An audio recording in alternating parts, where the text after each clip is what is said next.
Olá, boa noite, tudo bem? Eu sou a Pamela e eu vou trabalhar aí 3 capítulos do livro Que é a Arte de Ernest. E o primeiro capítulo vai ser o capítulo 20, que é o Espelho da Natureza. Esse capítulo ele vai retratar aí o cenário da Holanda, né, no século XVII, que é marcado por uma divisão religiosa, que é entre os católicos e os protestantes. E então a gente vai encontrar aí de um lado a Bélgica, que permaneceu católica, e enquanto as províncias do norte dos Países Baixos voltaram-se para o credo protestante. Então, o que vai caracterizar no sentido da arte, da arquitetura, esses dois ambientes religiosos? Então, de um lado nós vemos os católicos usufruindo aí do barroco, e o barroco ele é marcado pelo quê? Ele é marcado por uma arte, por uma arquitetura que busca a exuberância, né? Que é extravagante. Os seus interiores, a ideia era levar o ambiente ao céu, ao ambiente celeste, a ideia de paraíso, de você chegar, adentrar o ambiente e se impressionar, se deslumbrar, enquanto os protestantes buscavam aí um ambiente de encontro com Deus, né, e tranquilidade, enfim. E tudo isso também acabou fazendo com que mudasse ali certos rumos da arte. Então, nesse momento, a gente pode perceber que nessa província, né, nessa região das províncias ao norte, ele vai se transformar, né, ele vai tomar novos rumos, e esses rumos serão fazer retratos, né, retratar imagens de pessoas. Então, por exemplo, quem é que vai contratar esse trabalho, por exemplo? Serão mercadores bem-sucedidos, né, a fim de deixar sua imagem para a posterioridade, né, como legado. Os burgueses respeitáveis, né, que eram pessoas influentes dentro da política, que é o que a gente hoje chama de prefeito, governador, né, eles querem ser pintados com suas insígnias. Era também muito comum o retrato de grupo de pessoas, né, para ser colocado em salas de reuniões, desse pessoal que trabalhava aí no governo, enfeitavam aí sala de reuniões, e tratando-se ali da renda desses artistas, então assim, se ele conseguia se enquadrar dentro desse perfil de artista que conseguia ser contratado frequentemente para fazer retratos, ele conseguiria sim ter uma renda razoavelmente constante. Caso ele não se enquadrasse nesse perfil, aí a coisa já mudaria de forma, já seria um pouco mais difícil para ele. Por quê? Porque ele teria sim sua liberdade de pintar o que ele gostaria de pintar. Entretanto, isso custaria um pouquinho caro para ele. Por quê? Porque ele teria que vender os seus serviços em feiras, em mercados, né, públicos, e às vezes por meio de ajuda de intermediários, mas que queriam comprar por um valor um pouco mais inferior, né, para revender, para ter um lucro. Então, assim, se por um lado eles se livraram ali da tirania de muitos desses encomendadores, né, que eram muitas vezes extremamente exigentes, eles tinham que lidar ali com a questão de não trabalhar por encomenda, né? Eles tinham que ficar pintando suas obras e depois, posteriormente, tentar vender. E o que eles faziam, então, para tentar amenizar aí essa concorrência? Eles se especializavam em um tipo de arte, em um tipo de fazer artístico. Então, tinham pintores que sabiam pintar com perfeita exatidão peixes. Outros que sabiam pintar barcos, inclusive aí mais para frente, muitas dessas pinturas vão servir como documentação histórica marítima, né? Algumas obras que tinham aí como finalidade retratar paisagens, moinhos de vento, barcos à vela, castelos em ruínas, foi chamado de pintoresca, ou como a gente fala hoje em dia, pitoresca.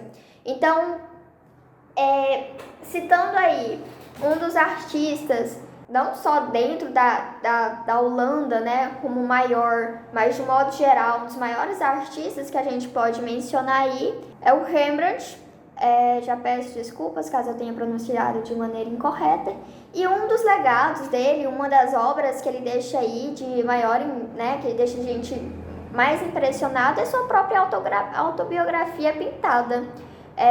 Então ele vai pintar ali alguns períodos de sua vida. Então ele vai pintar desde a sua juventude, passando pelo momento em que ele atingiu ali um grau de reconhecimento artístico, né? Quando ele era visto como mestre da pintura, um momento vitorioso dele. Vai pintar também a parte da sua velhice, que foi bastante solitária, falida. E o que faz de tão extraordinário nessas obras de Rembrandt, né, essa autobiografia pintada dele, foi a capacidade de transmitir por meio de uma pintura os seus sentimentos, as suas emoções, que ele conseguiu passar por meio de cada período de sua vida, né, o calor humano, o olhar penetrante, enfim. E ele não foi só tão incrível como pintor, mas como também artista gráfico, né? Dominando aí a arte da água forte, que eu vou tentar explicar um pouquinho para vocês o que era. Essa técnica da água forte, ele utilizava, né? Ele fazia uma arte gráfica em lâminas de cobre. Então, eu vou precisar um pouquinho da ajuda de vocês com a imaginação para vocês tentarem entender.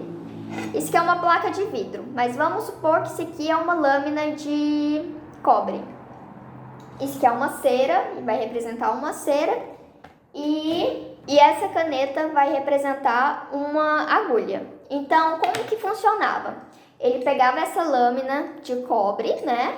Colocava a cera por cima, assim, e aí ele vinha com a agulha, fazia o desenho dele, o que ele queria fazer. Então imagina que, vamos supor, um coração. Desenhou o coração aqui, ele vai ficar vazado esse coração, certo? Então, como que era feita essa arte? Feito na cera, o desenho que ele queria fazer, com a lâmina, com a agulha, e ficando aqui o espaço vazio, né? Ele preenchia com ácido. E aí, ao retirar, né, saía a imagem do que foi feito. Então, após preenchido esse espaço, né, com o ácido, saía ali de prontidão na lâmina de cobre o desenho que foi feito. Então, a gente vê aí que Rembrandt foi um artista incrível, incomparável. Outro artista que eu gostaria de mencionar a vocês, já para exemplificar a questão do paisagismo, é Jacob van Hussel. Ele retratava cenas de floresta, nuvens sombrias, luz do entardecer. Então, assim, mas não era só a natureza. Ele foi tão incrível, ele conseguia aí passar o seu sentimento, o seu estado de ânimo por meio dessa imagem, dessa pintura da natureza. E daí também surge a questão, né, uma outra especialização, que é a da natureza morta. E aí eles vão trabalhar a questão, eles vão pintar aí, o que eles vão ter como cenário para a pintura vaso de vinho com frutas, porcelanas. E aí eles vão estudar aí como que a luz era refletida no refratário, né, de vidro, os contrastes das cores, as texturas. Passando aí para o capítulo 21, Poder e Glória 1, a gente vai ter como cenário a Itália no final do século 17 para 18. Então o cenário aí, né, vai trabalhar a questão da arquitetura e da arte barroca, e a gente vai perceber que trata-se do declínio da arquitetura clássica, das regras clássicas, para dar abertura a uma variedade de efeitos imponentes que buscavam ali trazer detalhes mais complexos, surpreendentes, e ficava esse desafio, né, para os próximos artistas, os próximos arquitetos, sempre tentarem buscar impressionarem cada vez mais. Então essa super ornamentação, ela tinha como finalidade trazer esse clima teatral, né? O esplendor, o movimento, e a fim de que remetesse aos céus, né? Então aquele fiel que adentrasse aquele ambiente, ele pudesse, imagina um camponês, uma pessoa simples, entrando num ambiente que trouxesse, né, toda aquele esplendor. Imagina o sentimento de deslumbre, né? Então a ideia ali era trazer todo esse sentimento, essa emoção, essa ideia de glória celestial, né? Então, eles utilizavam ali de pedras preciosas, como ouro. Então, enquanto os protestantes eles estavam ali criticando esse uso exacerbado da ostentação, os católicos eles usufruíam do máximo possível que essa especialização artística poderia oferecer, certo? Então, se na Idade Média, né, eles buscavam ali doutrinar